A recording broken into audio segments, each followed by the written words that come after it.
둘이 남아. 오늘 집에 가야 되나 봐요. 시작할까요? 네. 네, 벌써 12월에 첫 만남 이제 벌써 6개월 가까이 지났네요. 네. 겨울에 만났는데 벌써 무더운 여름이 됐습니다. 네.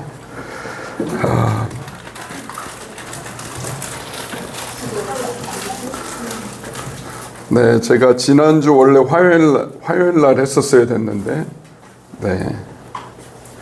저는 다 기말고사 보시는데 괜찮으실까? 이제 조금 사실 걱정이 돼가지고 안유리 전도사님한테 시험 기간 아니시냐고.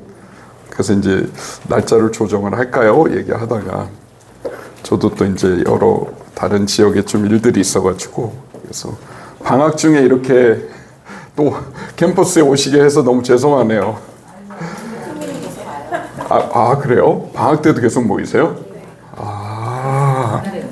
우와, 정말 대단하시네요. 졸업해도 모입니다.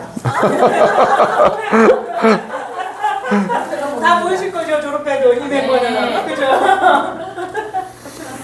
무섭습니다. 무서워요.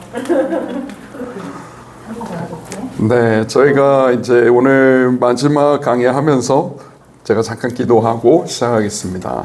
하나님, 지난 6개월의 시간들을 또 청미에 계신 전도사님들 한 분 한 분과 함께 잘 걸어올 수 있게 해주신 것 감사합니다.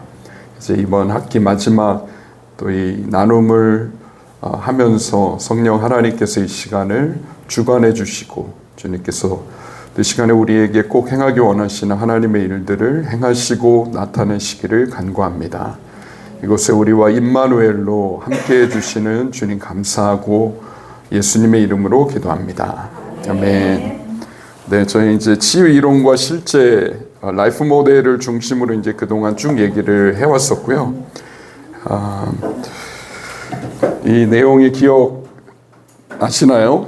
저희가 애착 관계에 대한 이야기들을 좀 하면서 이런 이야기를 나눴었어요. 신생아가 태어났을 때 이 아기에게 있어서 엄마와의 사랑의 애착 관계가 기쁨을 통해서 일어나게 된다라고 했습니다. 그래서 기쁨이 크면 클수록 아이의 우뇌 안에 있는 조이 센터가 더 발달하게 되고 또 이 기쁨을 통해서 엄마와 아기 사이에 이런 좋은 애착 관계가 일어나는 것이 아이의 성장과 삶에 있어서 평생 중요한 영향을 미친다라고 했어요. 최근에 이제 인사이드 아웃 2 나왔다라고 하더라고요. 보신 분 계세요? 와, 빠르시네요. 네, 이제 주인공이 사춘기에 접어드는 시기에 또 뇌 안에 일어나는 변화들을 또 이렇게 잘 설명해줬다고 하는데 저도 아직 안 봐서 곧 아이들이랑 한번 보려고 그렇게 하고 있습니다. 근데 마찬가지로 이러한 엄마와 아이 사이의 애착 관계가 중요하고 또 아빠와 아이 사이의 애착 관계가 중요한 것처럼 하나님과 우리의 관계에 있어서도 우리를 크게 기뻐하시는 하나님의 무조건적인 사랑을 경험하는 것, 그리고 하나님과 사랑의 애착 관계가 잘 세워지는 것이 굉장히 중요합니다. 그래서 이 어느 분은 이제 이런 표현을 하셨어요. 하나님의 사랑이 무조건적이신데 그 무조건적인 사랑을 그래도 인간 관계 안에서 가장 근접하게 보여주는 때가 있는데 그게 이제 아이가 태어났을 때다.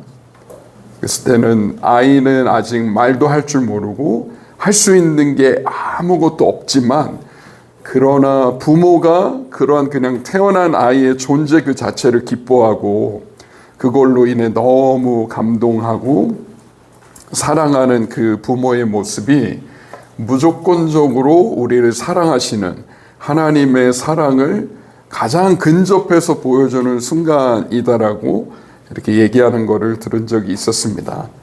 그래서 하나님의 우리를 향한 애착하시는 그 사랑, 결코 변하지 않는 그 사랑, 아무것도 끊을 수 없다라고 말씀하셨던 그 사랑, 그렇게 예수 그리스도를 통해서 우리에게 확증해 보여주셨던 하나님의 그 사랑이 사실은 그래서 하나님께서 우리의 삶에 두신 부모님을 통해서 하나님의 사랑이 어떠한 것인지를 발견하고 이해가는 데 있어서 굉장히 중요한 통로 역할을 부모님들이 하시게 됩니다. 그래서 저희가 오늘 이제 마지막 내용은 이 내용으로 같이 해보려고 해요. 나는 하나님을 어떻게 바라보는가. 이 불안정한 애착 관계와 트라우마가 우리의 삶에 미치는 영향력들이 있는데, 이러한 영향력 안에는 우리가 하나님을 어떻게 바라보는가에 관한 영향력도 또한 포함되어 있습니다. 그래서 한번 전도사님들께서 이제 이 신학 공부를 하시면서 여러 많은 신학적인 이론들과 역사들과 또 견해들과 또 직접적인 성경에 대한 연구나 이제 많은 이 분야에서 지금 이제 학문적인 연구들을 하고 계시는데, 그러나 이제 개인적으로 나와 하나님과의 관계에 있어서 그냥 평범한 일상 가운데 나는 하나님을 과연 어떻게 바라보고 있는가. 이게 언제 굉장히 잘 드러나냐면요, 특별히 내가 힘든 시간을 지나갈 때 나에게 있어서 하나님은 어떤 아버지이신가, 하나님은 나에게 어떤 존재이신가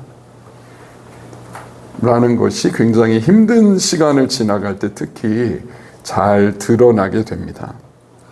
어떤 분들은 하나님을 이렇게 바라보는 분들도 계십니다. 근데 마치 여기 있는 아이가 아빠가 늘 이렇게 자기에게 손가락질하고 무서운 얼굴로 대하는 이러한 아빠와의 관계를 경험했을 때 하나님에 대해서도 사실은 이렇게 느끼는 삶을 살아가기도 하고요. 혹은 이거는 꽤 오래전인데 아니면은 아빠랑 많이 닮았네요. 아 그래요? 좀 닮았죠 누구랑? 아니면 하나님을 바라보는 데 있어서 마치 하나님이 내가 신뢰할 수 있는 분으로, 그리고 나와 함께 즐겁게 놀아주시는 그런 하나님으로서 이해하고 그렇게 경험하는 삶을 살아가시는 분들도 계세요. 근데 과연 내 마음 깊은 곳 안에 내가 하나님과 시간을 보낼 때 개인적으로 기도하거나 혹은 개인적으로 하나님을 예배하거나 등등등 힘든 시간들을 지나갈 때 내 마음 깊은 곳에서 느껴지는 하나님은 나에게 어떤 존재이신가, 이거는 사실은 때로는 우리의 의식하는 차원을 뛰어넘어서 우리의 마음 안에서 경험되어지는 부분이라고도 할 수 있습니다.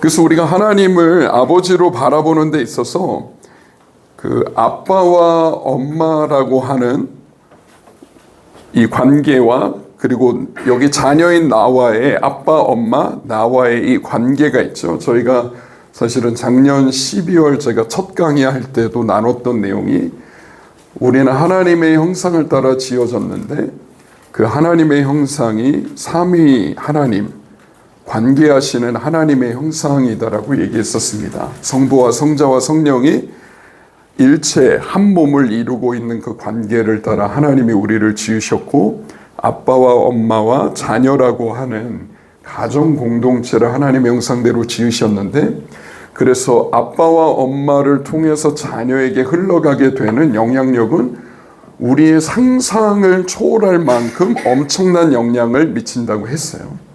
근데 우리가 갓난아기 때부터 아빠 엄마와 어떤 관계를 경험하면서 성장했는가가 하나님을 아버지로 이해하고 알아가는 데 있어서 많은 영향을 미치게 됩니다. 마틴 루터도 하늘에 계신 우리 아버지요 라고 이제 주기도문을 하다가 그 다음으로 넘어가기 힘들었었다라는 얘기를 한 적이 있었어요. 왜냐하면 하늘에 계신 우리 아버지 하는데 자꾸만 어릴 적 엄숙하고 늘 경직되어 계셨던 아버지의 무서운 얼굴이 떠올라서 그 다음으로 주기도문을 넘어가기가 쉽지 않았다라는 얘기를 한 적이 있었는데, 아빠와 엄마와의 우리 사이에 있는 이런 애착의 관계, 불안정한 애착 관계가 세워졌을 때, 혹은 여러 이 관계 안에서 경험했던 트라우마들이 있을 때, 우리가 아빠와 엄마를 향해서 바라보듯이 그렇게 하나님을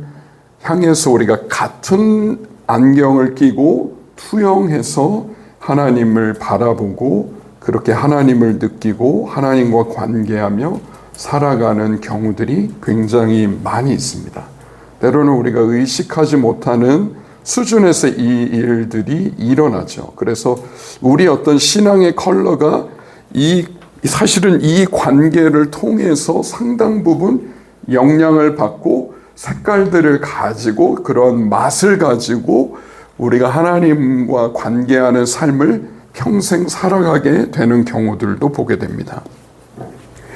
근데 사실 우리가 머리로는 이제 우리가 라이프 모델을 하면서는 이제는 조금 다른 언어를 썼었죠. 이제 좌뇌와 우뇌라고 하는 언어를 사용했었는데 우리의 머리로는 혹은 좌뇌 안에서는 성경을 통해서 하나님은 선한 분이시라는 것, 하나님은 사랑이시라는 것, 하나님이 나를 기뻐하신다라는 것, 하나님 심지어 노래하며 춤을 추며 나를 향해 기쁨을 이기지 못하시는 분이라는 것에 대한 우리는 지식을 다 가지고 있습니다.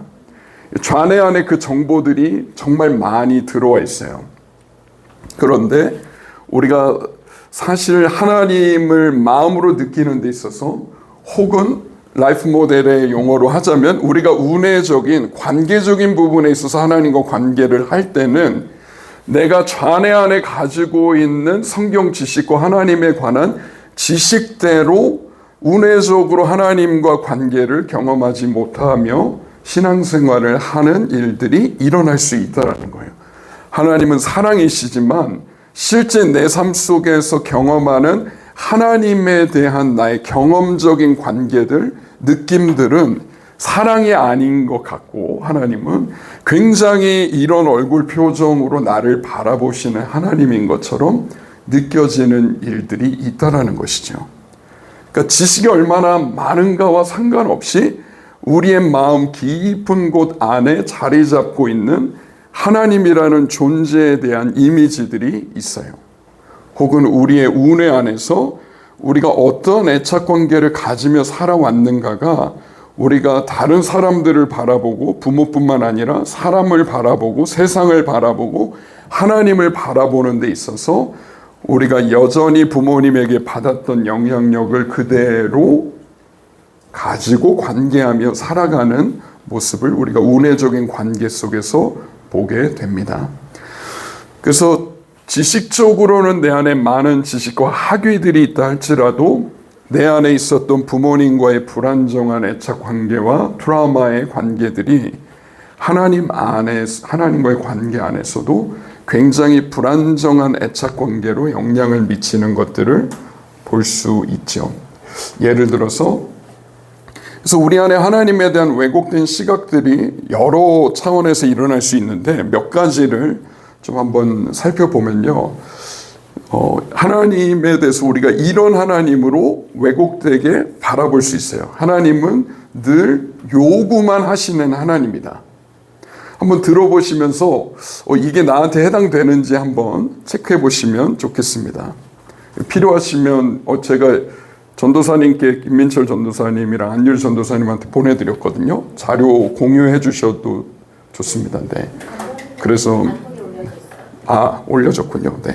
그래서 굳이 다 안 적으셔도 될 것 같고, 그래서 하나님이 나를 향해서 요구하시는 하나님이라고 우리가 느낄 수가 있습니다. 예를 들어서 오늘은 제 얘기를 조금 하자면, 저는 고등학교 1학년 때 이제 예수님을 새롭게 만나게 됐었는데 그 전에 이제 모태신앙으로 교회도 다녔었다가, 근데 저 고등학교 1학년 때 제가 이제 예수님을 저희 방에서 혼자 복음성가 듣다가 예수님을 만나게 되고 예수님을 제 삶에 영접하게 되는 일이 이제 일어났었고, 그 뒤로도 계속해서 친구들과 매주 모여서 성경 공부하고 이제 토요일마다 예배하고 그런 시간을 이제 고등학교 시절 보내고, 대학교 때는 또 선교단체 들어가서 열심히 많은 훈련들을 받으면서 성경 공부를 특히 많이 시키는 제자 훈련을 강조하는 선교단체에서 4년 동안을 신앙생활을 하게 됐었어요.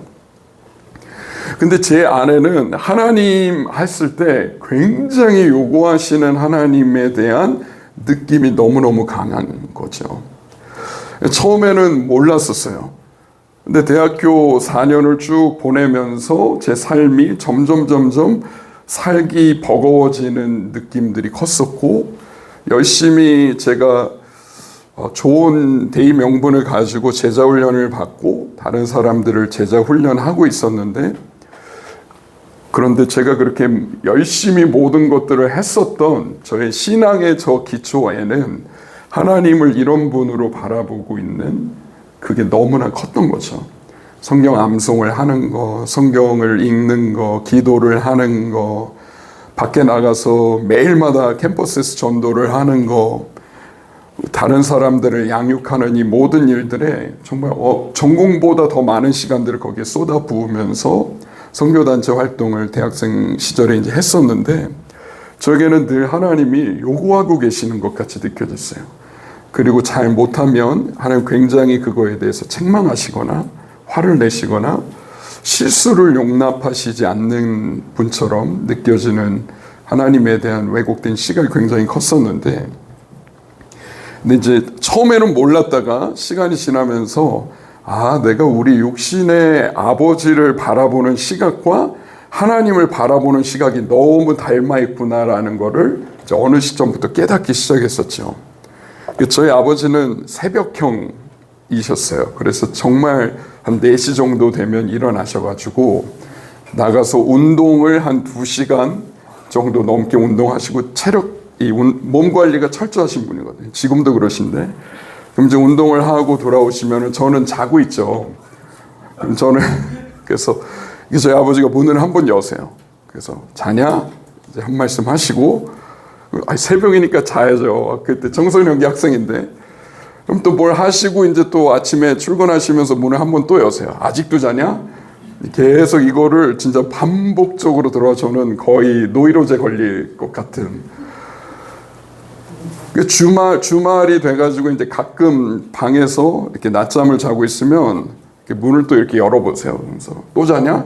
그 이제 이런 말들이 저도 몰랐어요. 근데 그래서 어느 순간부터는 이제 제가 침대에 누워 있을 때도 편하게 쉬는 게 아니라 이렇게 여기에다가 책을 한 권 얹어놓고 펼쳐놓고 문이 열리는 것 같다 그러면 이제 이렇게 책 읽는 척 하면서 아버지의 잔소리를 피해가려고 이제 그렇게 했었던 거. 그리고 이 학교 다니던 시절에도 누군가 저의 낮잠 자는 모습을 보면 굉장히 수치스럽게 느껴졌었어요. 이 낮잠을 잔다는 것이 절대 해서는 안 되는 어떤 좀 나쁜 일인 것처럼 이제 그렇게 여기게 되었었죠. 그래서 저희 아버지가 늘 이렇게 잘해야 되고 늘 요구하시고 공부나 이제 이런 부분에 있어서 저희 부모님 다 칭찬하지 않는 분들이셨거든요. 그러니까 이제 아무리 좋은 성적을 받아왔어도 그 중에 한 과목 점수가 좀 떨어진 과목이 있다. 그러면 사실 다 잘한 과목들에 대해서 칭찬은 한마디도 안 하시고, 야, 다음부터는 요거를 조금 열심히 해가지고 성적을 끌어올려야겠다 라고 얘기하시니까 속에서 부모님께 인정받으려면 완벽하게 해야 되는구나, 잘 해야 되는구나, 모든 면에서 뛰어나야 되는구나.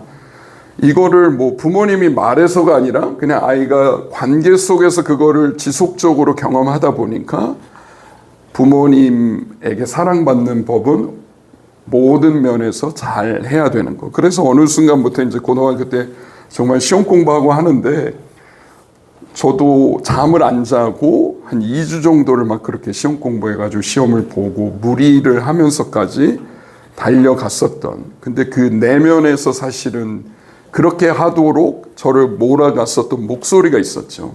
그러니까 더 잘해야 된다는 소리, 실수하면 안 된다는 소리들.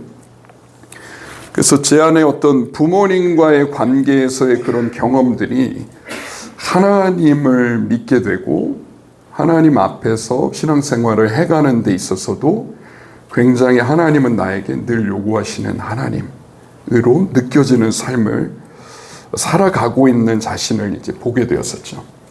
근데 성경에 보면 하나님은 은혜의 하나님이라고 말씀하십니다. 고린도후서 12장 9절 말씀 한번 같이 읽어보실까요? 시작.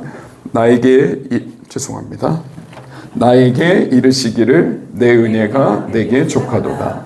이는 내 능력이 약한 데서 온전할짐이라 신지라.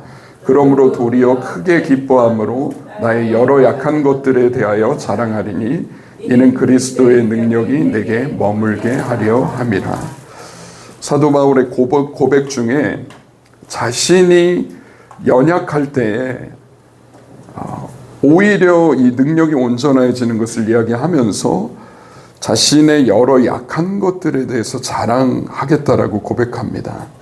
그럴 때 그리스도의 능력이 내 안에 완벽하지 않음, 내 안에 있는 연약함들 가운데 그리스도의 능력이 머물게 되고 하나님의 강함이 나타나게 되는 것에 대해서 고백을 하고 계시죠. 그래서 하나님은 사실은 우리에게 마치 강박적으로 우리에게 요구하시는 하나님이 아니라 우리의 연약함을 향해서 은혜를 베푸시는 그런 하나님이세요. 또 하나의 하나님에 대한 왜곡된 시각이 있을 수 있는데요. 하나님이 멀리 계시는 하나님으로 우리의 삶에 느껴질 수 있습니다. 어떠세요? 혹시 하나님이 굉장히 나와 가까이 계시는 하나님으로 느껴지시나요? 아니면 평상시에 이렇게 신앙생활을 해가시는 데 있어서 하나님 굉장히 좀 나로부터 멀리 계시는 분인 것 같다, 그렇게 느껴지시나요?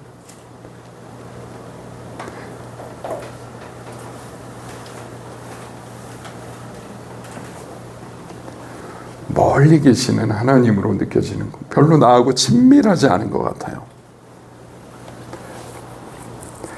근데 우리가 하나님을 이런 분으로 관계 안에서 경험해 가는 데 있어서 사실은 이 우리의 가족 관계, 부모님과의 관계, 이런 모습들이 영향을 줄 수 있어요. 같은 집에 다 살고 있지만 부모님과 자녀 사이에 어떤 사랑의 표현이나 관심이나 아니면 격려나 어떤 힘들 때 위로나 이런 것들이 없는 관계일 때, 그래서 같은 집에 살아가고 있지만 별로 이렇게 정말 가까운 또 사랑의 어떤 이런 사랑의 표현이 많은 관계, 이 기쁨은 관계로부터 온다라고 저희가 여러 번 같이 이야기를 했었는데, 이런 기쁨을 경험할 수 있는 관계가 우리의 가정 안에 없을 때, 부모님이 자녀의 얼굴을 보면서 웃어주는 이런 관계가 뭔지를 모르고 아이들을 키우고 그냥 그렇게 살아오셨을 때, 그래서 이런 친밀한 관계가 무엇인지를 우리가 부모님과의 관계 안에서 경험한 적이 없을 때는 예수님을 믿게 되고 하나님을 아버지라고 부르지만 같은 아버지잖아요. 그래서 그 하나님이 별로 그렇게 나와 가까이 계시는 분인가? 라는 것이 잘 느껴지지가 않는 것이죠. 저희 집에도 5 가족이 이제 같이 살았었는데, 누나, 여동생, 저, 부모님. 근데 저희 집은 정말 표현이 없는 집이었었어요. 사랑의 표현은 절대 존재하지 않는 집이었고, 기쁨, 뭐 이렇게 막 웃어주는 별로 이런 표현도 없는 집이었었고, 이런 터치도 없는 집이었었고, 그러니까 같이 살고는 있지만 굉장히 살갑게 막 뭔가를 같이 이렇게 가깝게 지내고 재밌게 시간을 보내고 하는 이런 친밀한 관계가 없는 집이다 보니까 하나님을 알아가고 예수님을 분명히 믿고 거듭났음에도 불구하고 여전히 하나님은 저에게서는 멀리 계시는 분처럼 느껴지는 거예요. 하나님은 사랑이시라고 성경에서 이야기하고 있지만 별로 하나님의 그 사랑이 느껴지지 않는 신앙생활을 계속해서 하는 거죠. 올바른 성경 지식도 많이 쌓여져 가고 올바른 교리도 알게 되고 친구들과 계속 여러 가지 그런 신앙의 활동들을 하면서 하나님을 향한 머리의 지식은 커지고 있지만 여전히 제 마음 깊은 곳 안에 하나님은 가깝게 느껴지지 않는 분으로 계시는 거예요. 그래서 이러한 것이 부모님과 자녀 사이에 친밀한 관계가 없었을 때는 우리의 마음 안에 혹은 우리의 운회 안에 친밀한 관계라는 경험 자체가 없게 됩니다. 친밀한 관계의 언어가 없게 되는 거예요. 그게 어떤 느낌인지. 예를 들어 보면 우리 한국의 문화 안에는 안아주는 문화가 별로 없잖아요, 사실. 교회 안에 특히 많지 않아요. 그렇죠? 근데 한국 안에는 그래서 이런 어떤 터치나 이런 것들이 상대적으로 굉장히 없어서, 근데 사실 하나님이 인간을 디자인하신 것을 보면 우리의 심신의 안녕을 위해서는 터치와 안아주는 게 굉장히 많이 필요하거든요. 연구 결과를 봤을 때. 근데 이제 이러한 것들이 우리에게는 결핍되어져 있는 거죠. 트라우마로 얘기하면 A형 트라우마인 거예요. 좋은 것의 부재가 오랫동안 지속되어진 관계. 그래서 제가 기억하는 저의 개인의 치유의 과정 안에서 한 번은 제가 오래전에 받았던 상담, 기독교 상담, YM 안에 있는 이제 상담 훈련 과정 안에, 그래서 그 부부가 강의를 하러 오셨다가 저를 위한 치유의 시간을 가지면서 이분들이 특별히 기도해 주었던 영역이 이 터치의 부분을 위해 기도해 준 적이 있었어요. 그래서 이렇게 저를 쓰다듬으면서 하나님께서 저의 이 터치의 부재로 인해서 제 삶 안에 있었던 트라우마와 그래서 있는 몸의 긴장들에 대해서 하나님 치유하시도록 위해서 기도해 준 적이 있었어요. 그래서 제가 지금도 기억하는 거는 제가 쭉 그런 시간들을 오랫동안 지나오면서 그래도 이제 한국 밖에서 사역을 하고 있다 보니까 제가 속해 있던 선교단체 안에서는 이제 서구적인 역량이 있어서 많이 허그하고 이제 이런 문화가 있는 단체였어요. 그러면서 점차 이제 그런 변화들이 있는데 제가 뭘 발견했었냐면 허그를 하는데 오랫동안 허그하면 몸에 긴장이 느껴지는 거예요.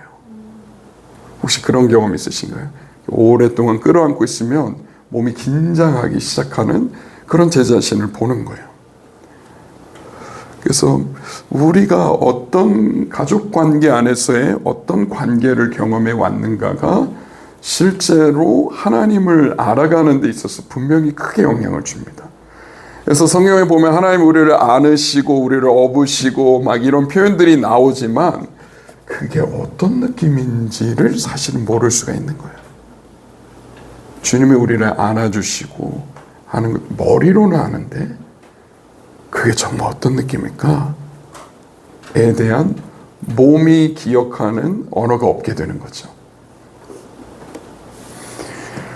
혹은 그런데 사실 성경에서 우리가 보게 되는 하나님은 멀리 계시는 분이 아니라 긍휼히 여기시는 하나님이라고 말씀하십니다. 한번 같이 시편 103편 13, 14절 읽어보실까요? 시작. 아버지가 자식을 긍휼히 여김같이 여호와께서는 자기를 경외하는 자를 긍휼히 여기시나니 이는 그가 우리의 체질을 아시며 우리가 단지 먼지뿐임을 기억하심이로다. 하나님이 마치 아버지가 자식을 긍휼히 여김같이 여호와께서는 자기를 경외하는 자를 긍휼히 여기신다고 말씀하십니다. 그리고 하나님은 우리의 체질을 아신다라고 말씀하세요. 긍휼이라고 하는 영어 단어가 compassion인데 come이라는 것과 passion이라는 단어의 합성어예요. come은 함께라는 의미고 together, passion은 감정이라는 뜻입니다. 하나님이 긍휼히 여기시는 하나님이라는 것은 뭐냐면 우리와 함께 느끼시는 분이라는 거죠. 우리가 고통을 느낄 때, 우리가 아플 때 그것이 무엇인지를 하나님이 이해하시고 함께 느끼시는 분이세요. 그래서 저희가 했었던 몇 달 전에 저희 아내가 와서 나눴던 임마누엘 일기를 쓰는 그 내용들 중에 하나님이 보고 계시고 우리를 듣고 계시고 우리를 이해하신다라고 하는 그 내용들을 쭉 적어가는데 그것이 무엇이냐면 하나님이 우리에게서 멀리 계시는 분이 아니라 가까이 계시고 그리고 우리가 느끼는 것을 함께 느끼고 정확하게 이해하시는 분인 것을 하나님, 그런 하나님이세요. 그래서 임마누엘 쓰고 계시나요? 혹시? 아니면 그때 한번 써보고 못 써보셨나요? 저는 어제도 쓰고 오늘도 이제 서울에서 내려오는 길에 기차 안에서 이렇게 쓰고 했었는데, 근데 참 임마누엘 일기를 쓰면서 항상 느끼는 것은, 하나님이 지금 내가 느끼는 힘든 감정들이 있을 때 그걸 어떻게 보면 저보다도 더 정확하게 저의 감정들을 이해하시고 그것에 대해서 저에게 표현해 주시는 그런 하나님을 임마누엘 일기를 쓰면서 참 자주 경험을 하게 돼요. 하나님은 멀리 계시지 않고 우리가 느끼는 것을 함께 느끼시는 그런 긍휼의 하나님이십니다. 또 하나는 하나님에 대해서 마치 관심이 없는 하나님처럼 우리가 하나님에 대한 오해들을 가지고 있을 수 있습니다. 하나님이 딴 사람들한테는 다 관심이 있는 것 같은데, 딴 사람들은 머리카락 숫자까지 다 세시는 것 같은데 내 삶에는 별로 관심이 없는 것 같다라고 느껴지시는 순간들이 있으신가요? 아니면 하나님 정말 내 삶에 관심이 많은 분으로 느껴지시나요?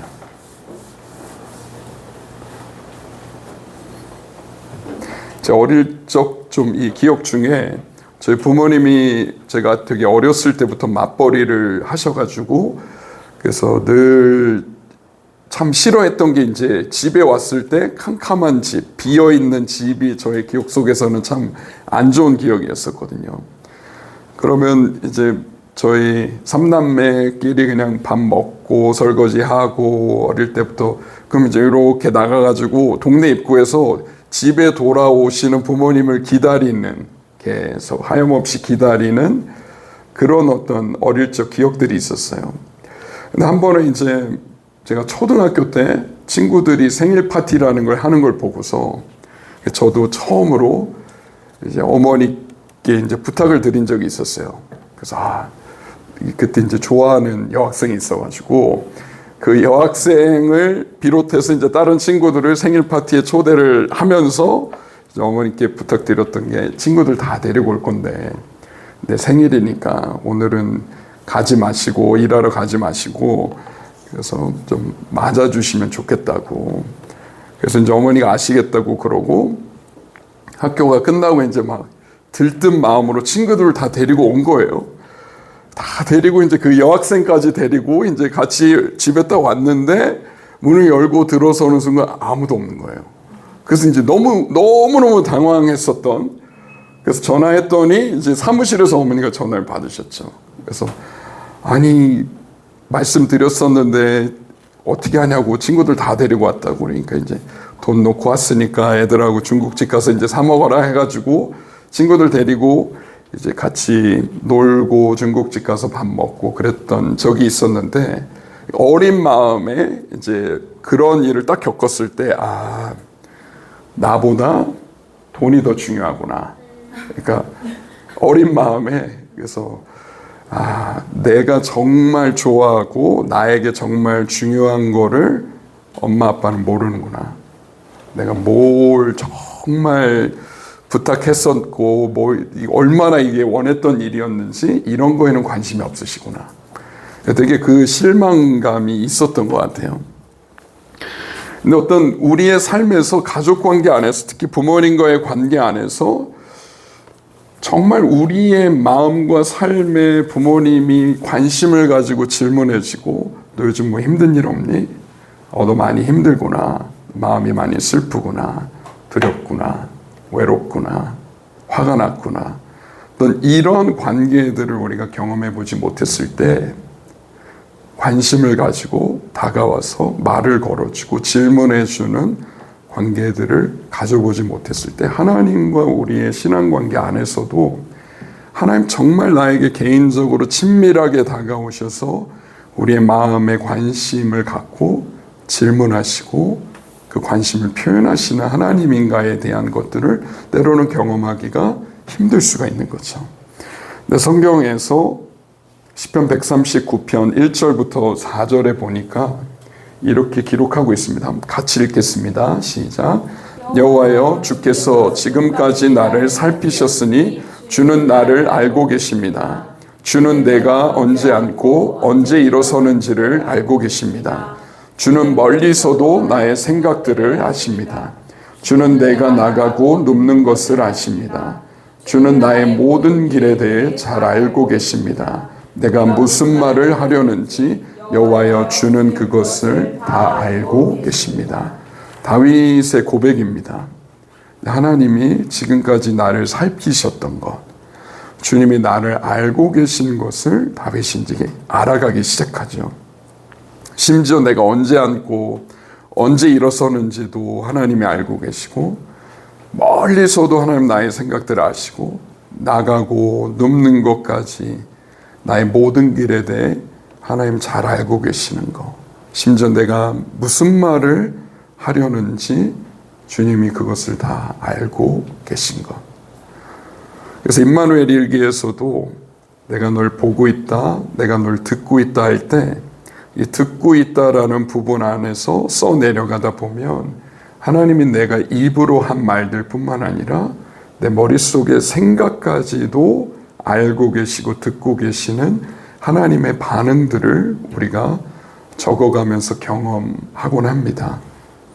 하나님이 얼마나 우리의 삶의 한 부분 한 부분, 작은 부분까지 관심을 가지고 계시는지, 그리고 얼마나 우리를 살피시는 분이신지 경험을 하게 되죠. 하나님은 우리의 삶에 그래서 무관심한 분이 아니라 사실은 정말 관심이 많이 있는 분이세요. 제가 어제 이제 그저께 춘천에서 이틀간의 좀 모임과 사역이 있어서 마치고, 그리고 이제 부산으로 돌아오니까 밤 12시가 된 거예요.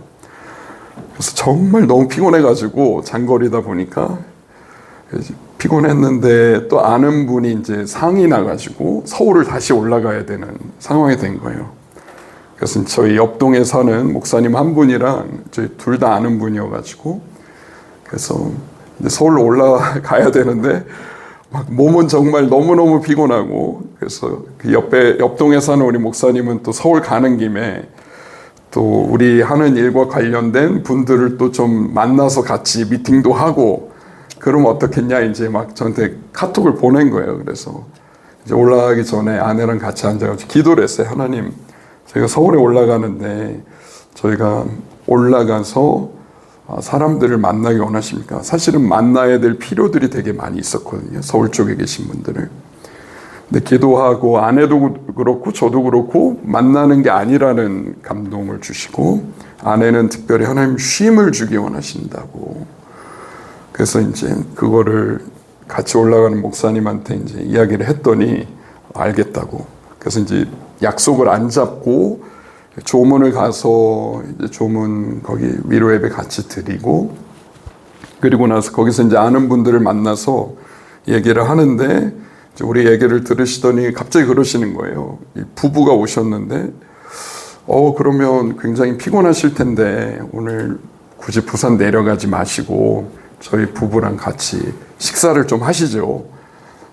당신네가 이제 식사를 대접하고 싶다고, 그리고 나서 이제 숙소를 잡아주시겠다고 그래서 어제 이제 같이 장어를 열심히 맛있게 기력 보강을 좀 하시라고 장어를 열심히 같이 먹고, 그리고는 그 바로 앞에 있는 숙소를 호텔 작은 거를 이제 하나 잡아주셔서 저희 둘이 같이 이제 그 목사님하고 저랑 그 방에서 기절을 했죠. 너무 피곤해가지고.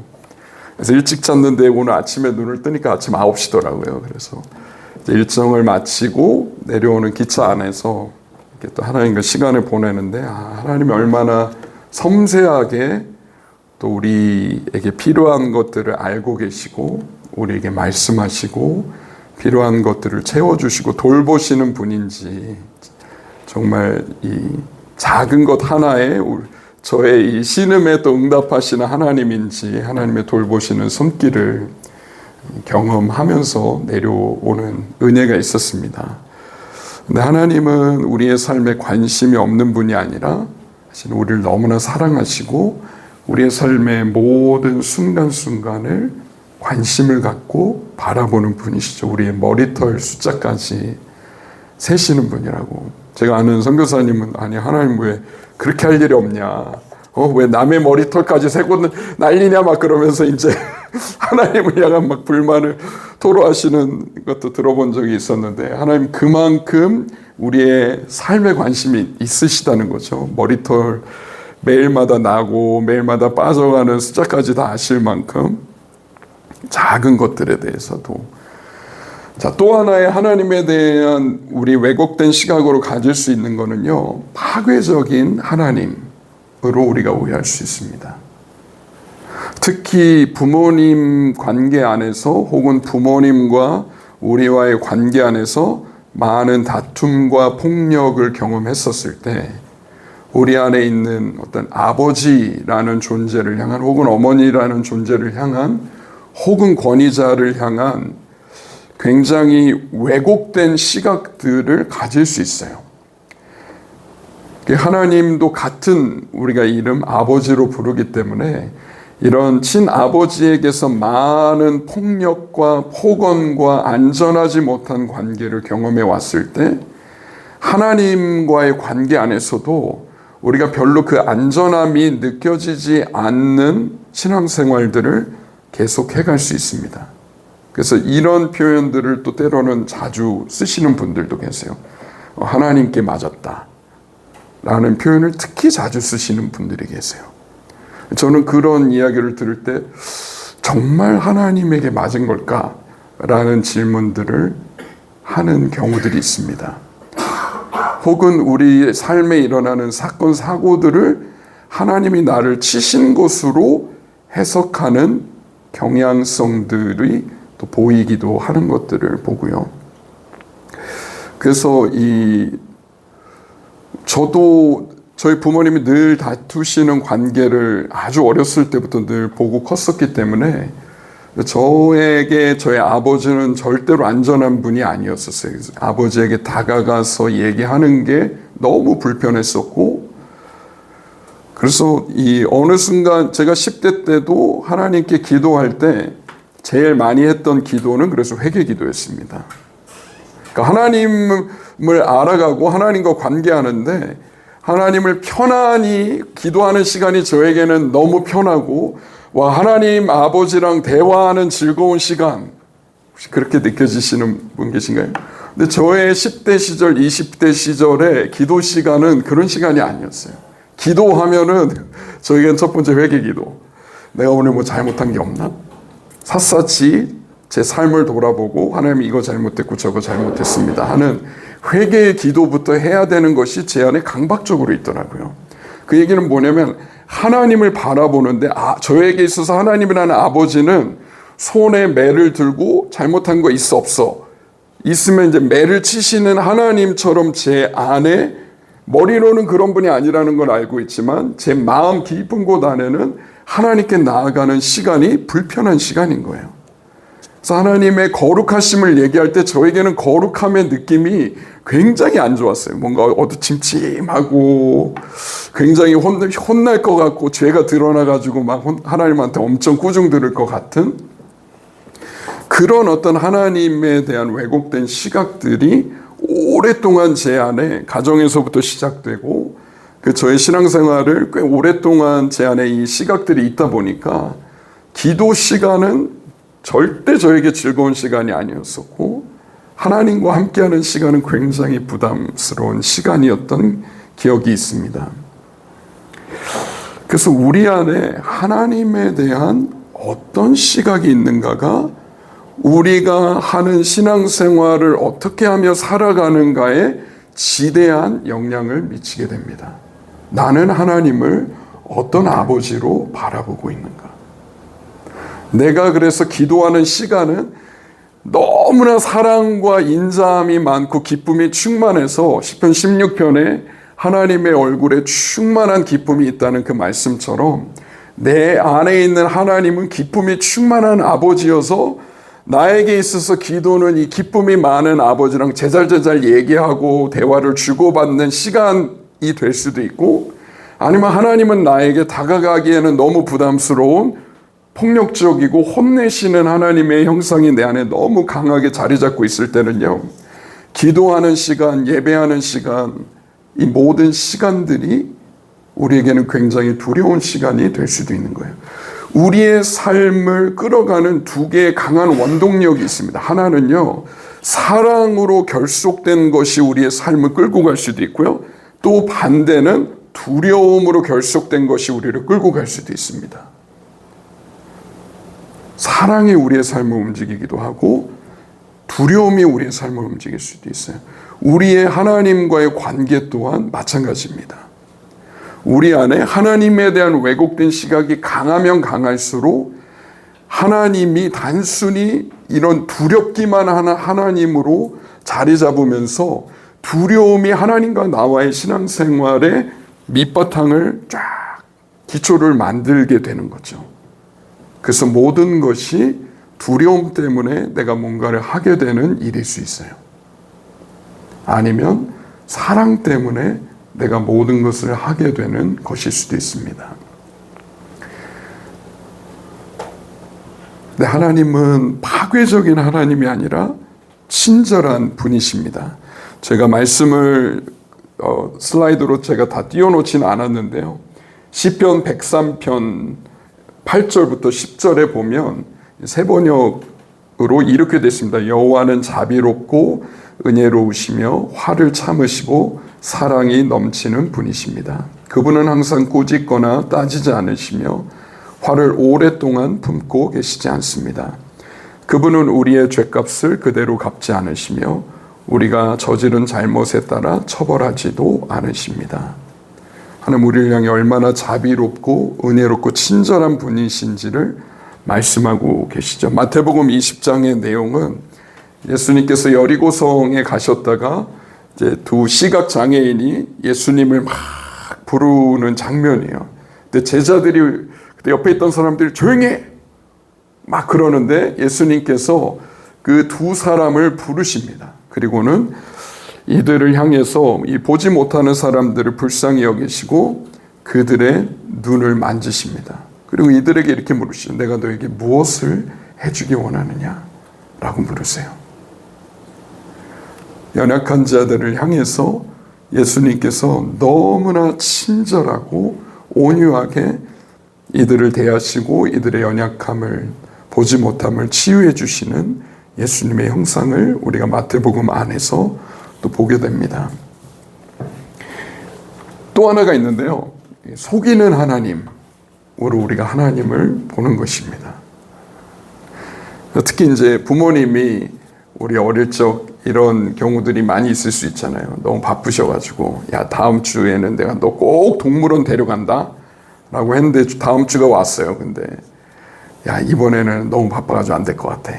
다음에 또 그 다음에 또 그 다음에 혹은 이제 부모님이 거짓말을 하시는 일들이 자주 반복되거나 거짓말을 자녀들에게 시키거나 어떤 이 속이는 부모님의 모습들을 우리가 보게 될 때 우리 안에 이제 부모님을 통해서 바라보는 이 하나님에 대해서 신뢰하기 힘들어하는 부분들이 자리 잡혀갈 수가 있죠. 혹시 하나님의 약속이 있더라도 하나님이 그 약속을 안 지키시는 것 같다라고 느껴지시는 경우들이 있으신가요? 하나님 약속하신 것들을 안 지키시는 분인 것만 같은 거예요. 그분을 신뢰하기가 너무너무 힘들게 느껴질 수 있는 거예요. 근데 그거는 개인차가 또 클 수도 있습니다. 정말 신뢰할 수 있는 관계를 내가 부모님과 관계 안에서 많이 가졌던 사람일수록 신뢰하는 것이 그렇게 어렵지 않아요. 신뢰하는 관계를 내가 많이 갖기 힘든 가정 환경 안에서 성장했을 때 신뢰하기가 참 쉽지 않은 것을 우리가 경험할 수 있습니다. 그러나 주님은 진리의 하나님이십니다. 하나님은 결코 우리에게 거짓말하는 하나님이 아니세요. 하나님 말씀하신 것을 반드시 지키시는 그런 하나님이십니다. 제 아내가 중국 선교사로 싱글 시절에 이제 헌신해서 들어갔는데 들어가면서 이제 속으로 나 이제 결혼 다 했다. 진짜 결혼에 대한 이거를 내려놓고 들어갔어요. 중국에 가서 배우자를 만나서 결혼할 수 있을 것이다라는 생각을 이제 너무 힘들었기 때문에 그래서 이제 아예 그 생각을 내려놓고 중국에 들어가서 선교사로 이제 사역들을 하기 시작했었고, 근데 사실은 하나님께서 어느 분을 통해서 하나님이 중국에서 준비해 두신 사람을 만날 거라고 이제 그 리더 중에 한 분이 하나님 주신 감동을 따라서 이제 아내를 위해서 기도해 주면서 얘기를 해줬는데, 어쨌거나 그러한 약속을 좀 받고 들어가서 이렇게 사역을 한참 하던 중에 아내가 이제 꿈을 꾸게 된 거예요. 꿈을 꿨는데 꿈에 저희 둘은 서로를 알았던 사이입니다. 한 2년 반 정도를 하와이 열방대학이라는 같은 공동체 안에 있었고, 서로 사역이 전혀 달랐기 때문에 얼굴만 알고 2년 반을 캠퍼스에서 보냈어요. 안녕하세요 이렇게 인사만 하고 지나가고 한 번도 대화해 본 적도 없었고, 그 서로에게는 관심조차 없었거든요. 그랬는데 이제 아내가 들어가서 사역을 한참 하다가 꿈을 꿨는데 꿈에 제가 나온 거예요. 그러니까 얼마나 기분이 이상했겠어요. 친한 사이도 아니었고 얘기도 한 번도 안 해봤는데, 근데 꿈에서 뭔가 우리 둘이 되게 잘 되는 꿈을 꾸고 꿈에서 깨어나고서 일기장에 이렇게 적었다고 하더라고요. 하나님이 중매장이시라면 이런 일이 가능이나 할까? 물음표. 왜냐면 서로 어디에서 뭘 하고 있는지 전혀 몰랐었고, 그렇게 이제 한 6개월 정도가 지나갔을 때 제가 아내가 섬기던 중국의 하남성이라는 곳에 강의를 하러 오게 된 거예요. 그래서 아내는 일단 깜짝 놀랐고, 꿈에서 꿨던 그 장본인이 이제 오게 됐으니까 그래서 한번 놀라고, 이제 강의를 듣고 하는 과정 안에서 여러 가지 개인적으로 고민하고 씨름하던 어려움들에 대한 좀 답을 발견하는 저의 개인적인 간증이나 강의의 내용들을 들으면서 이제 아내의 마음 안에 굉장히 큰 위로와 하나님 주시는 좀 돌파의 시간들을 경험하고, 그러면서 제가 어떤 사람인지에 대해서 이런 형제구나 좀 눈이 이렇게 새롭게 뜨이는 시간이 됐다라고 하더라고요. 그렇지만 이제 뭐 그렇게 일주일의 시간을 보내고 저는 거기 떠나서, 그때 저는 북경으로 이제 자리를 잡기 위한 준비를 하고 있었기 때문에 저도 중국으로 하나님 부르셔서 저는 이제 북경으로 가고,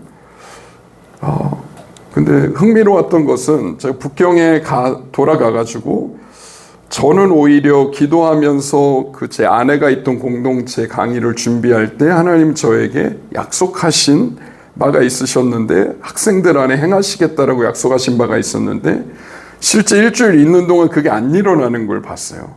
그래서 돌아와서도 하나님 이게 뭘까요? 기도하는데 하나님께서 다시 돌아가라는 마음을 주시고, 근데 보통은 그 훈련 과정 안에 강사가 강의하러 와서 강의를 마치고 돌아가면 다시 안 오거든요. 근데 하나님 돌아가야 된다라는 마음을 주셔서 제가 그 리더한테 전화를 걸어서 혹시 다시 돌아가도 될까요? 했더니 이제 돌아오라고 하더라고요. 그래서 이제 일주일 후에 다시 돌아갔습니다. 근데 그 일주일 동안 아내는 또 기도를 하고 있었어요. 이제 한 주간 제가 강의를 하러 와 있는 시간 동안 아내의 마음에 저에 대한 되게 좋은 마음이 생겨가지고, 그래서 기도를 하는데 하나님께서 엘리야가 돌아오게 될 거라는 강한 감동을 주신 거예요. 근데 정말 일주일 후에 이제 제가 다시 돌아와서, 그래서 일주일의 시간을 더 보내는 동안 저는 하나님 약속해 주셨던 일들을 거기 있던 중국 청년들 안에 행하시는 걸 보게 됐었고, 아내는 개인적으로 저와의 관계에 대해서 기도하던 중에 하나님 주신 좀 분명한 사인들이 있어서, 그래서 저희 아내가 되게 용감해요. 그래서 이 중국에서도 작은 오토바이 타고 막 누비고 다니면서 사역을 했었거든요. 그래서 저한테 같이 밥을 먹자고 하더라고요. 그래서 같이 앉아가지고 이제 밥을 먹을 때 아내가 자기의 솔직한 마음을 먼저 얘기를 했습니다. 그래서 이러이러한 좋은 마음이 있는데 교제하는 거에 대해서 기도해 보면 어떻겠냐. 근데 저는 단칼에 노를 하려고 했었어요. 왜냐면 그때만 해도 진짜 진지하게, 이거 웃으실 얘기인데 진지하게 독신으로 사는 거에 대한 고민을 하고 있었거든요. 왜냐하면 너무 그 예수님과의 깊은 사랑의 관계가 좋아서 와, 이런 거면 결혼 안 하고 그냥 예수님만 사랑하면 살아도 되겠구나. 이제 이 마음이 되게 뜨거웠던 때라. 근데 노를 하려다가 그 순간적으로 너무 좀 당황스러워서 아내가 밥 먹다가 이런 얘기를 하고, 우리 둘이 친한 사이도 아닌데 이런 얘기 해서, 근데 저는 그때 그러면 기도해보겠다고 하고 집으로 돌아가서 이제 기도를 실제 해봤습니다. 근데 아닌 거예요. 평안함도 없고. 그래서 이제 이메일로 미안하다고 이제 얘기를 하고, 그래서 아내의 마음이 이제 깨어지고, 그리고도 제가 강의하러 또 거기에 나타날 때도 있었고, 여러 이유들로 여하튼 먼 거리였는데도 여러 차례 돌아갈 기회들이 생겨서 그곳에 계속 왔습니다. 근데 제 아내의 마음 안에 사실은 되게 힘든 씨름들이었었죠. 특히 아버지와 저의 아내의 관계 안에 어릴 적 깨어진 신뢰 관계가 너무 깨어져 있었기 때문에, 하나님이 저에 대해서 말씀하신 약속도 분명히 있었고 확증해서 보여주신 것도 있었지만, 일단 저는 노한 상황에서 하나님을 신뢰하기가 정말 쉽지 않은 시간들이 이제 아내가 지나갔었어요. 문제는 이제 제 눈이 열리지 않은 게 문제였었고, 그래서 1년을 저희 아내가 계속 하나님 약속 붙잡고 그 힘든 시간들을 지나가면서, 그러다가 이제 한 번은 1년의 시간이 지나고 제가 한 번은 저희 동료 선교사랑 같이 기도를 하는데, 하나님께서 제 안에 있었던 결혼에 대한 두려움을 확 드러내시는 시간이 있었어요.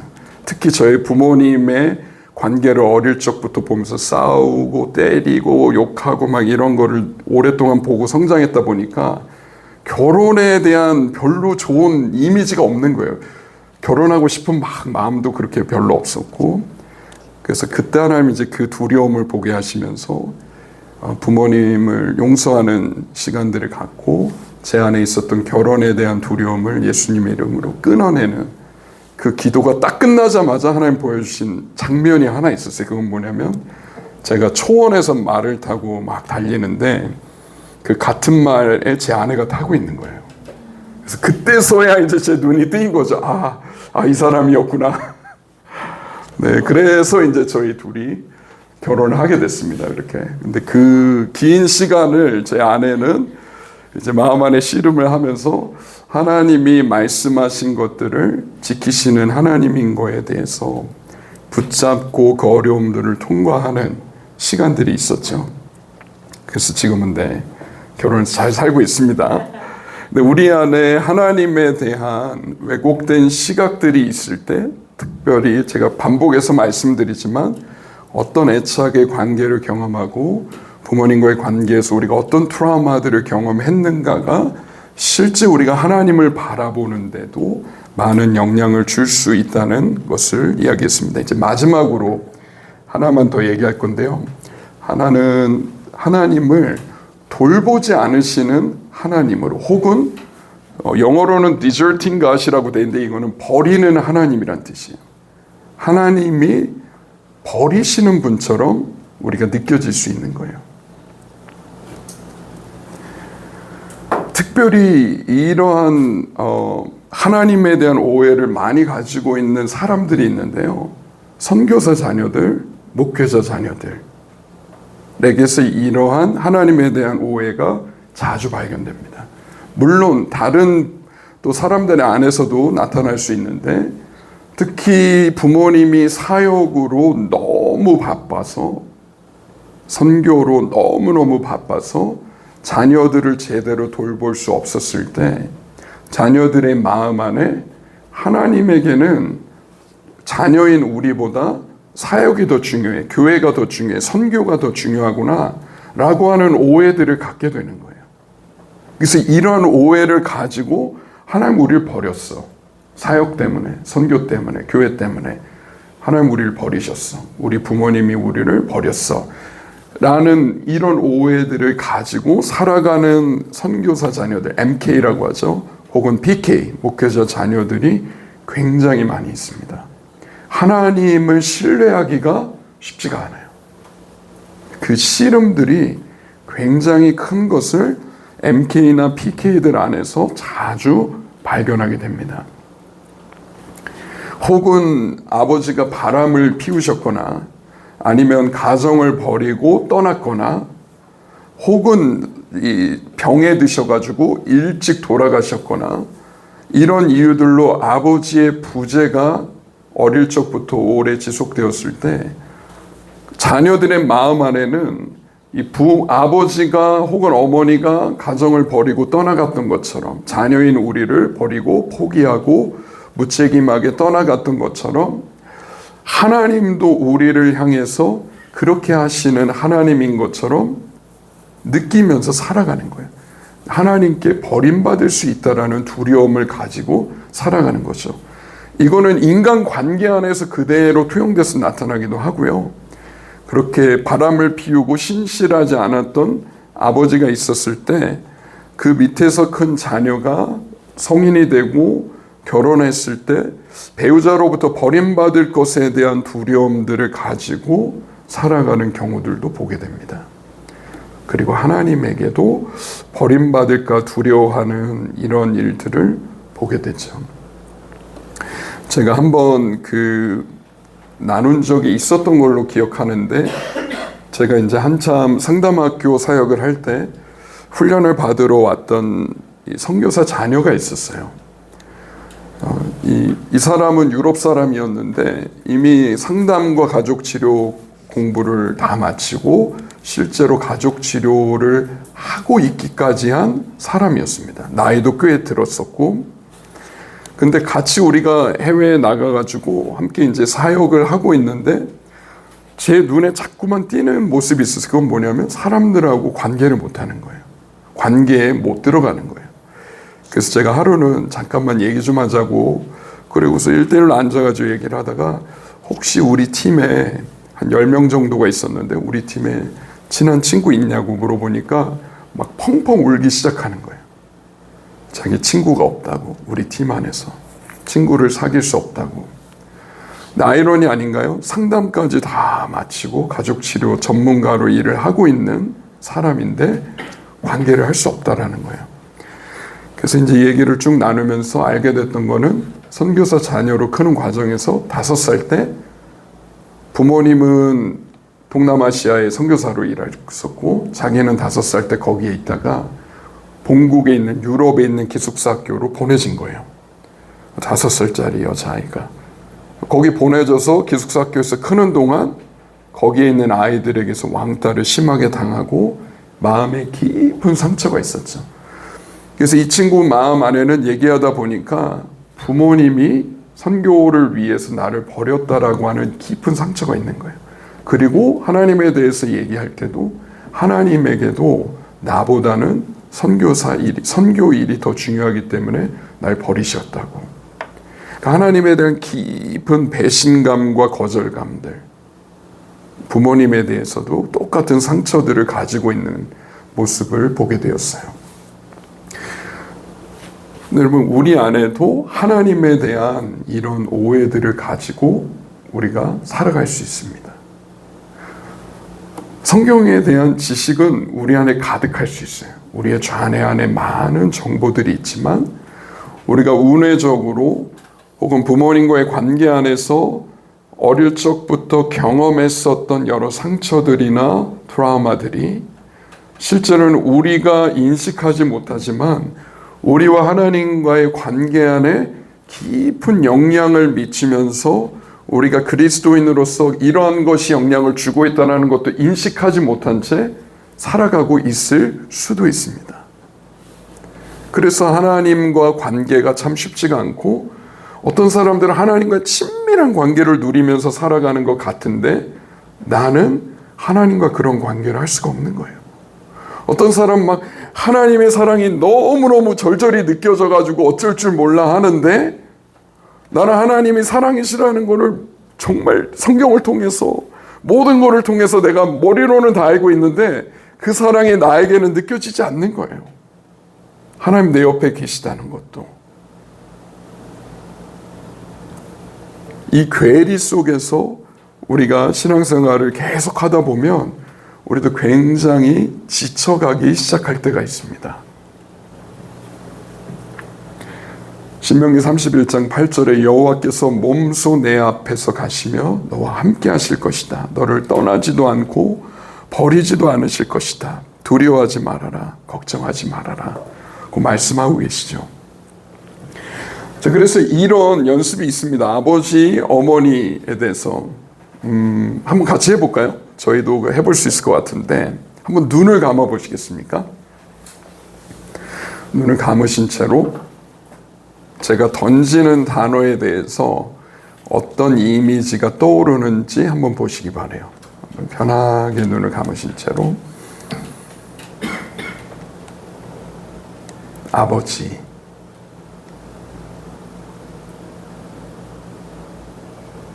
아버지, 아버지,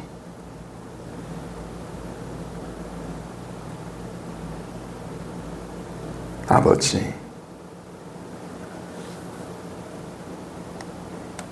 아버지,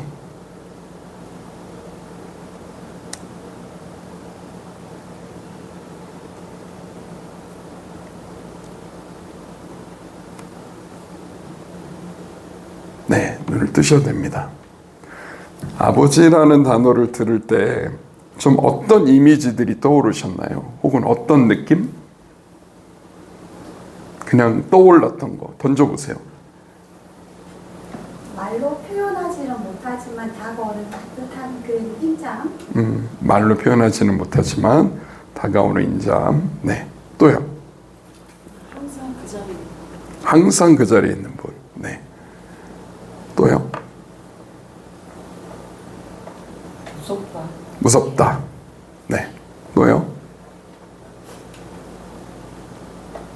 지켜주고 사랑해 주시는. 지켜주고 사랑해 주시는 분. 선하신 분. 선하신 분.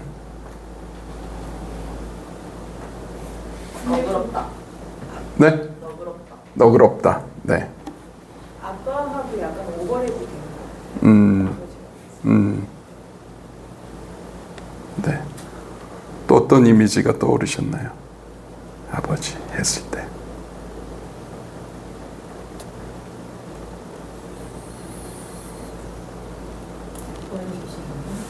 이뻐해 주시는 분. 네. 기다리 아저씨 같은 분. 네. 믿어주시는 분. 믿어주시는 분.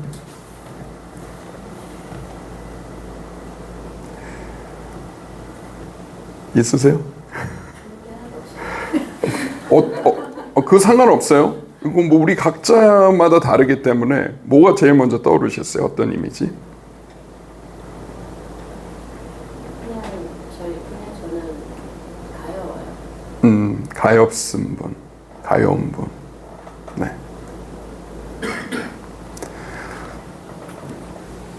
네. 혹시 있으세요? 저희 아빠가 생각했는데 그냥 강한 척했지만 사실은 약하신 분. 강한 척했지만 약하신 분. 네. 네, 그러면 한번 또 눈을 감아 보시고 또 어떤 이미지가 떠오르는지 보시기 바랍니다. 어떤 느낌? 어머니,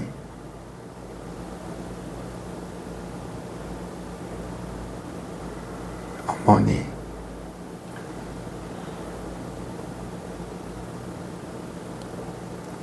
어머니,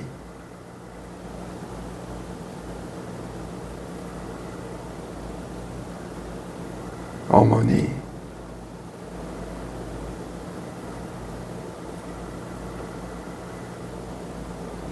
어머니,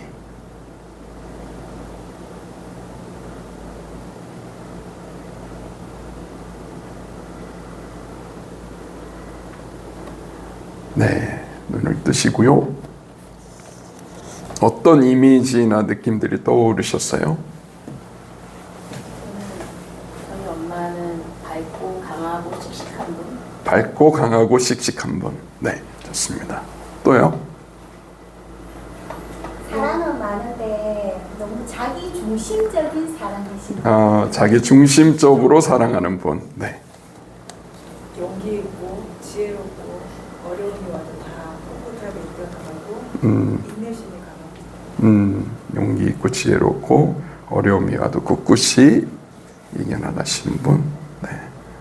또 있으신가요? 저희 엄마 생각하니까 무관심한 것 같은데 필요할 때는 항상 도와주시고 채워주시고 무관심한 것 같은데 필요할 때는 도와주시고 채워주시는 분. 또 다른 분들은 어떠신가요? 어머니 했을 때. 제가 가장 좋은 것을 갖기를 원하시는 분. 내가 제일 좋은 것을 갖기 원하시는 분. 안아주시는 분. 안아주시는 분.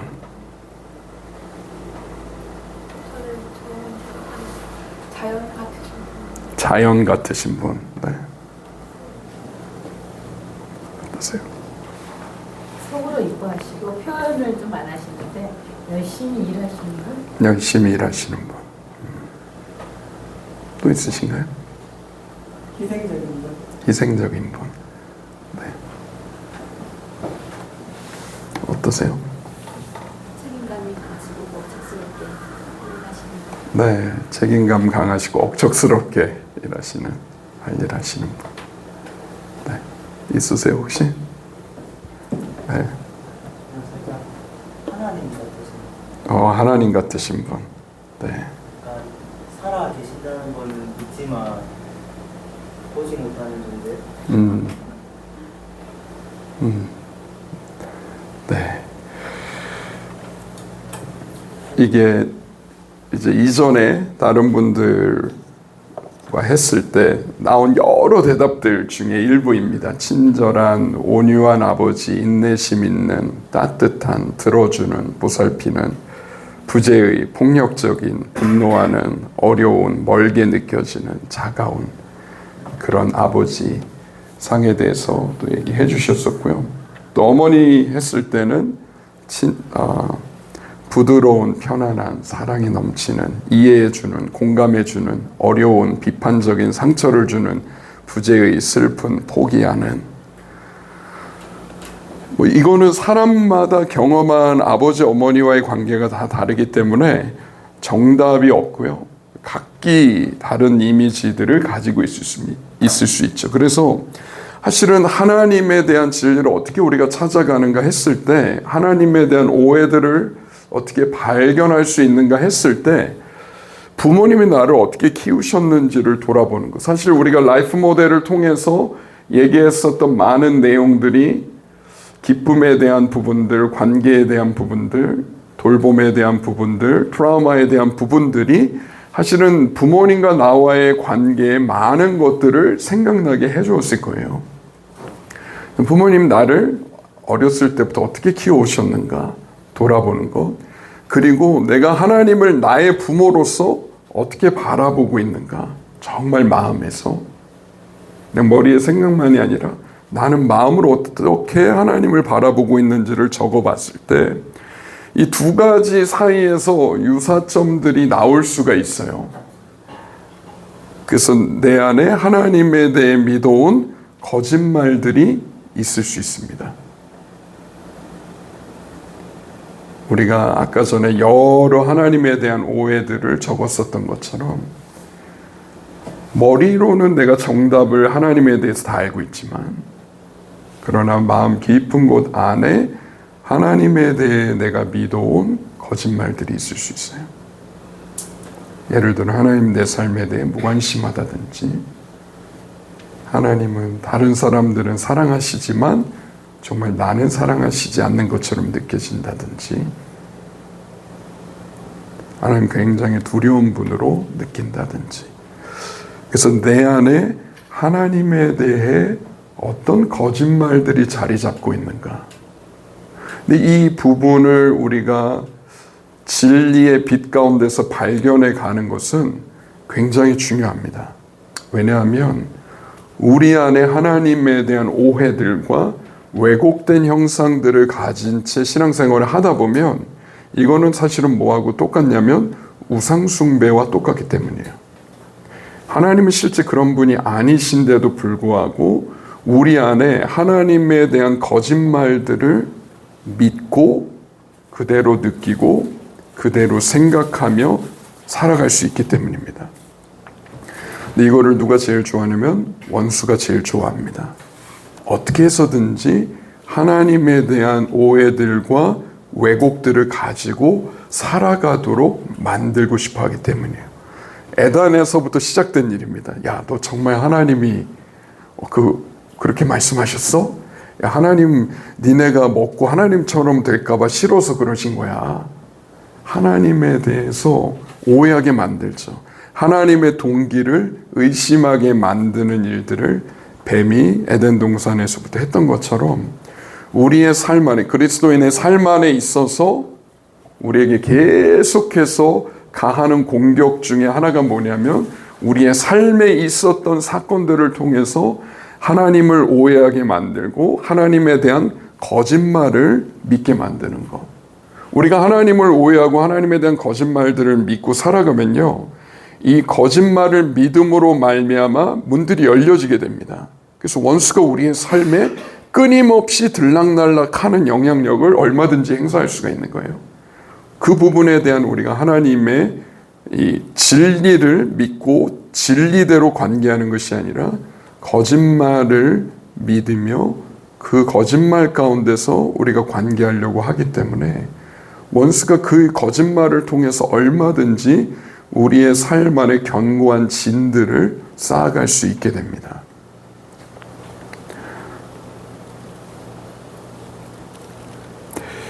제가 그래서 한번 중국에서 사역할 때 한 번은 이제 아들을 잃은 이 어머니를 만나서 저희 팀이 같이 그분의 이야기를 듣고 그분을 위해 기도해 드린 적이 한 번 있었어요. 근데 아들이 죽은 지 10년이 넘었지만 이분이 그 안에 상한 마음을 쏟아내는데 10년이 지났어도 그 안에 해결되지 않은 굉장히 강한 감정과 고통들이 쏟아지는 걸 느꼈었어요. 그러면서 하나님에 대한 이 욕을 쏟아놓는데 전 태어나서 그런 욕은 정말 처음 들어본 것 같아요. 정말 온갖 끔찍한 욕을 다 쏟아내면서 하나님에 대한 이 아픈 그 일을 통해서 하나님에 대해서 오해하고 있는 많은 그분 안에 있는 것들을 들으면서 결국 하나님이 이제 이분의 마음을 만지시는 시간이 됐었고 이분이 또 하나님을 향해서 거짓되게 생각했었던 것들 그리고 자기의 입으로 하나님의 이름을 함부로 말했던 것들에 대해 회개하고 하나님의 치유를 경험하고 이제 돌아가시긴 했지만 그리고 나서 저희 팀이 같이 기도하는데 저희가 다 울면서 기도했어요. 왜 울었냐면 하나님의 이름이 망령되이 일컬어지는 그 말들을 듣고 너무너무 마음이 아픈 거예요. 그래서 울면서 한참을 하나님 앞에 기도했던 적이 예전에 있었습니다.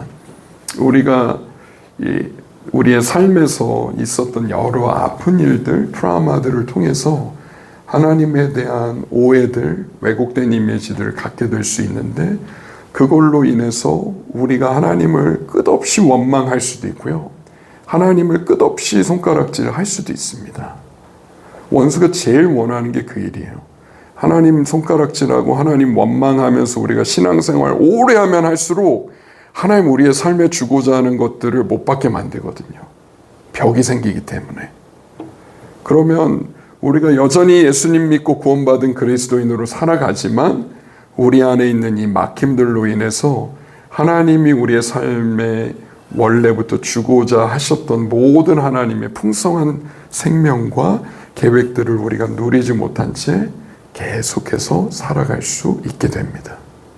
원수가 박수치며 제일 좋아하는 일들이죠. 그리고 이것은 마치 우리가 우상을 숭배하는 것과 똑같은 일이 됩니다.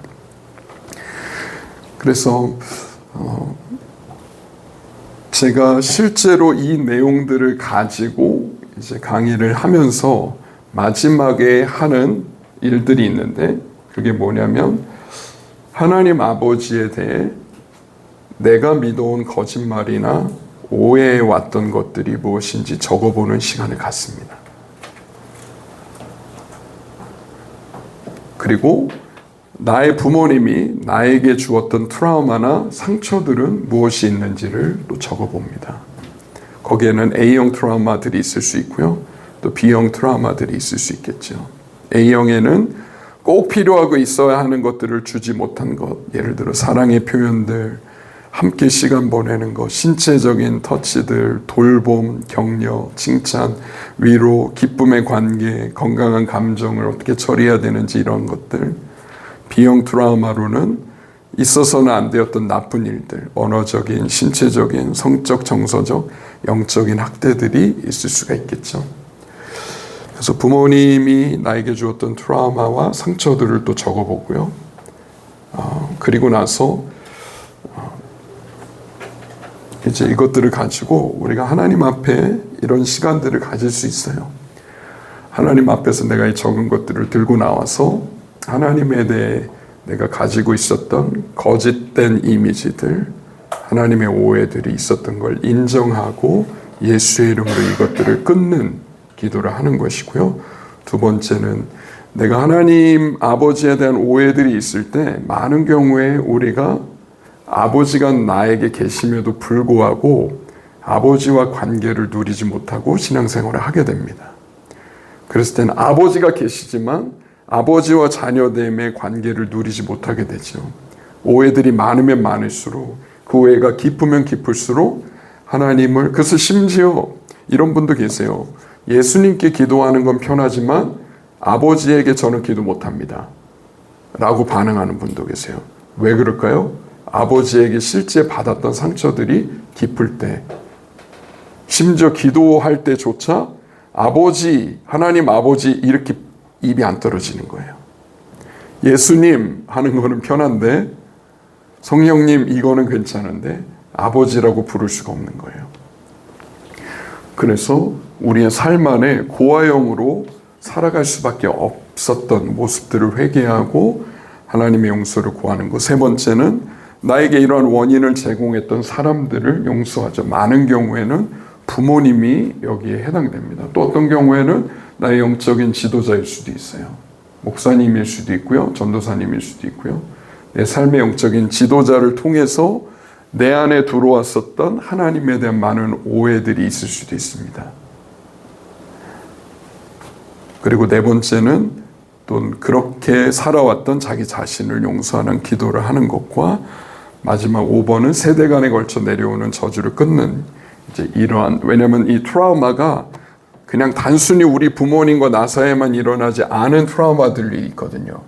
우리의 집안에 계속되어져 온, 예를 들어 폭력, 폭언, 술중독, 아니면 근친상간, 어떤 이러한 일들이 한 세대만이 아니라 그 이전 세대부터 거듭되어져 내려온 죄들일 때는 세대 간에 내려온 이런 저주들을 예수의 이름으로 끊는 기도를 할 수 있습니다. 그리고 마지막으로는 우리가 슬픔과 고통을 하나님께 드리고 아버지의 치유하시는 사랑을 받는 그런 시간들을 또 기도 안에 갖게 되고요. 그리고는 이러한 기도한 이후에도 사실은 이제 날마다 하나님과 나 자신에 대한 진리를 고백하고 하나님 아버지와 시간을 보내는 것이 굉장히 중요합니다. 제가 한 번은 이 대학생 때부터 이제 우리 집안의 문제에 대해서 많이 이해하게 되고, 제가 부전공을 경제학에서 이제 심리학으로 바꾸고 파기 시작했어요. 심리학을 통해서 우리의 집안 문제를 좀 해결해 보고 싶었고, 제 내면의 상처와 이 깨어져 있는 많은 내면들을 좀 고치고 싶은 마음에 심리학을 막 정말 열심히 봤던 것 같아요. 그리고 상담적으로 그런 시간들을 가지면서 막 세미나도 쫓아다니고 사이코 드라마 같은 것도 해보고, 그러면서 이 부모님과 저 사이에 있었던 많은 트라우마의 사건들을 치유하고 회복하고 싶은 마음에 뭐 여러 가지를 공부하고 여러 그런 자리에 찾아다녔었던 기억이 나요.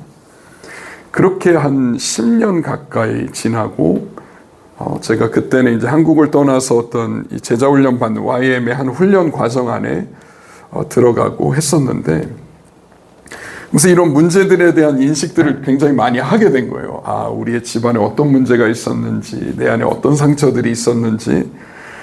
그런 시간들 한 10년 가까이 대학생 때부터 보냈는데, 문제는 뭐냐면 문제는 보이는데 해결이 안 되는 거예요. 그것만큼 너무 비참한 것도 없는 거예요. 문제는 이제 알겠어요. 아, 부모님과 나 사이에 이런 문제들이 있었구나. 많은 이해함들이 생겼는데 이 상처와 이 아픔이 해결되지 않는 것. 그것 때문에 참 힘든 시간들을 보내가고 있던 중에 이제 한 번은 제가 어떤 분의 강의를 듣게 되고, 강의가 다 끝나고 그 다음 주간이 이제 강의를 들은 걸 토대로 실제로 이제 이 기도하는 시간들을 갖는 거였어요. 마치 여기 있는 내용들처럼. 그래서 제가 강의가 다 끝나고 그 기도의 주간이 시작되기 전날 이 캄캄한 밤에 캠퍼스를 걸으면서 하나님 앞에 이제 좀 마음을 토로하는 시간이 있었어요. 하나님, 벌써 10년이 지났습니다. 저희 가족의 아픔들, 문제들을 바라보고 여기에서 자유케 되고 싶어서 제가 막 이렇게 몸부림쳐 온 지 10년이 지났습니다.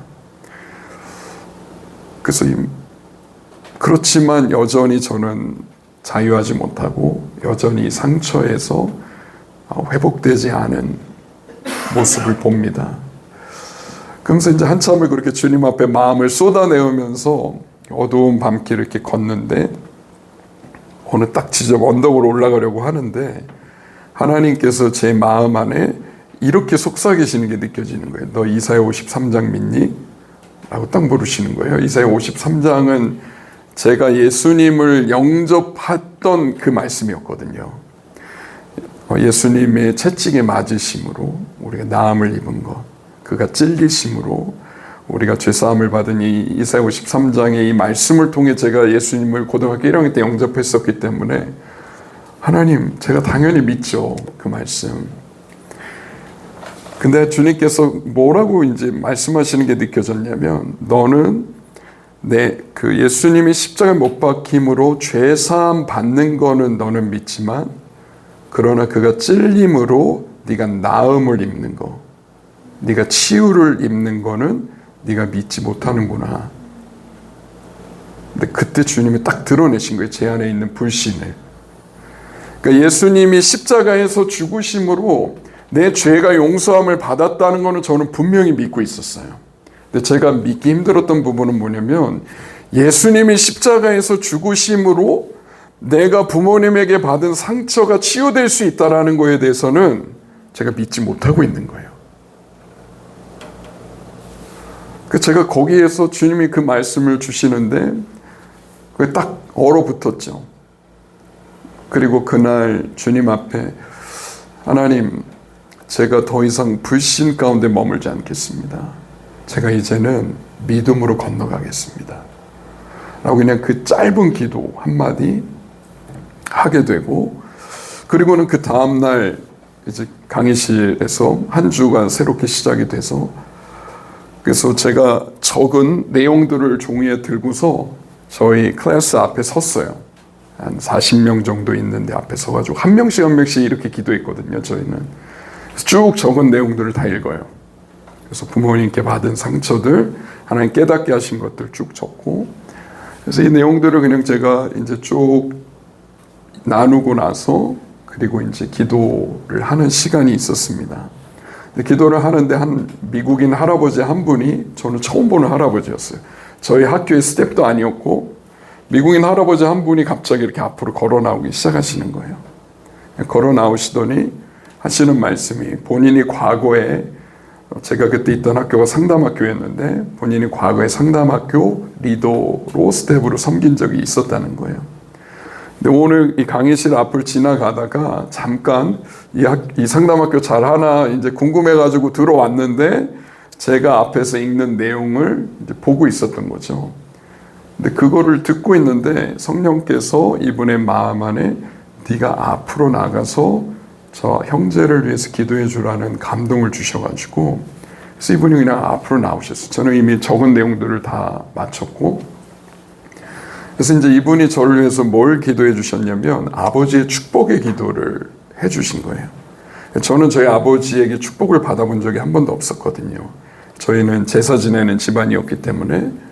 그래서 이분이 저에게 손을 얹고 아버지의 축복을 아버지의 축복으로 축복하는 기도를 하는 순간에 제가 주체할 수 없어서 자리에서 이제 벌떡 일어나서 제가 막 영으로 하나님 앞에 이제 큰 소리로 기도하기 시작한 일이 있었는데, 그때 알았죠. 아, 내 안에 돌파가 일어났구나. 불신에서 믿음으로 건너가게 하셨구나.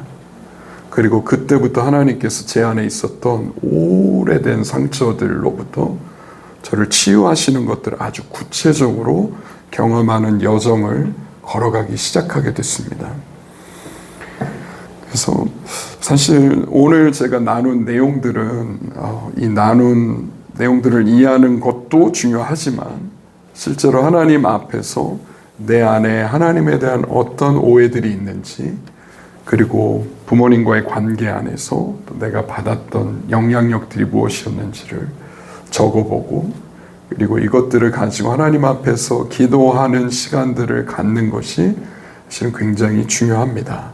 그래서 우리 안에 하나님에 대한 어떤 오해함들, 왜곡된 이미지들을 가지고 우리가 그리스도인으로 살아가지 않도록, 또 그러한 오해들을 가지고 사역자들로 교회에서 섬기지 않도록. 왜냐하면 우리가 이것에서 자유롭지 못할 때 우리 안에 있는 하나님에 대한 오해들을 그대로 흘려보냅니다. 이것이 우리의 설교에서 묻어나기도 하고요. 우리가 사람들, 양들을 대하는 우리의 태도나 관계 안에서 그대로 드러나기도 합니다. 그래서 먼저는 우리가 양들을 섬기는 사람들로서 우리 안에 있는 하나님에 대한 오해들로부터 자유해지기 시작할 때 우리 안에 하나님이 그대로 부어주시는 사랑이 어떤 것과도 섞이지 않고 그 깨끗한 물이 우리를 통해 다른 사람들에게로 계속해서 흘러가는 것을 보게 됩니다. 이것이 우리 가정 안에서나 우리가 섬기는 교회 공동체 안에 그렇게 흘러가게 됩니다.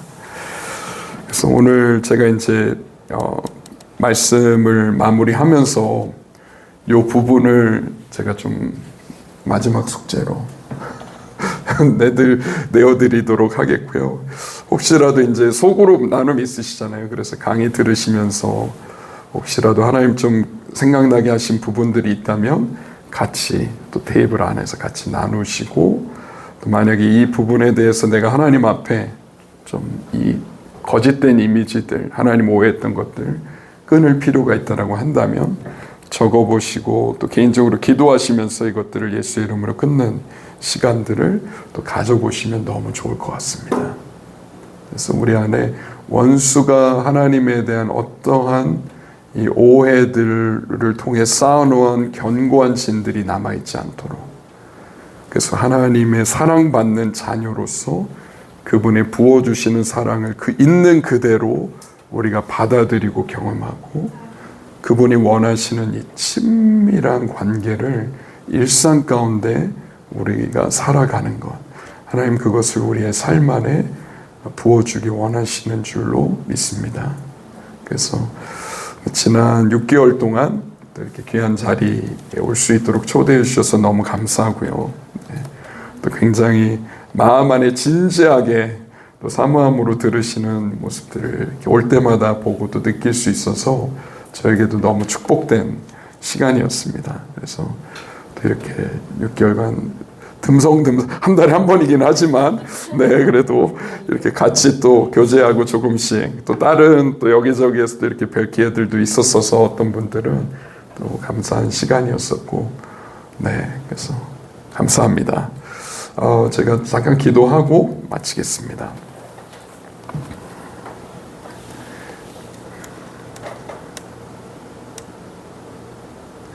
하나님, 우리를 사랑하시되 우리를 끝까지 사랑하시고, 하나님 아무것도 끊을 수 없는 그 사랑으로 우리를 사랑하시는 아버지가 우리 아버지 되어 주셔서 감사합니다. 하나님, 또 이 신학의 여정을 걸어가고 계시고 야곱의 여정을 걸어가고 계시는 귀한 전도사님 한 분 한 분의 삶을 축복합니다. 하나님께서 초대하셔서 이곳에서 공부하며 이 3년의 여정 혹은 그 이상의 여정을 걸어가고 계시는 전도사님들의 삶마다 하나님께서 준비하신 놀라운 축복들, 하나님의 선물들, 하나님 받아 누리시는 시간이 되도록 주님 축복하여 주십시오.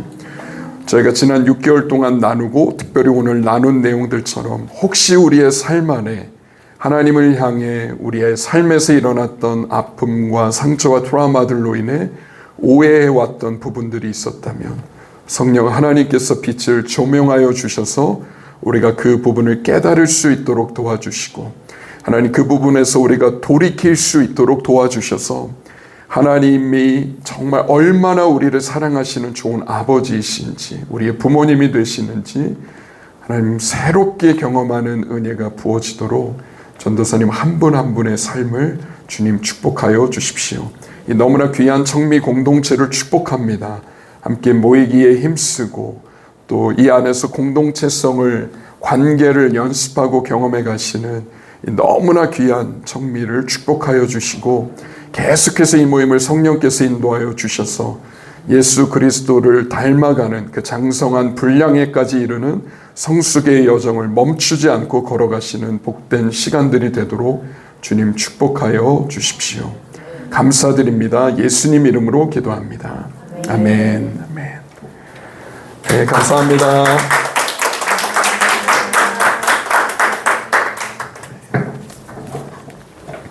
선생님 그동안 너무 감사했습니다.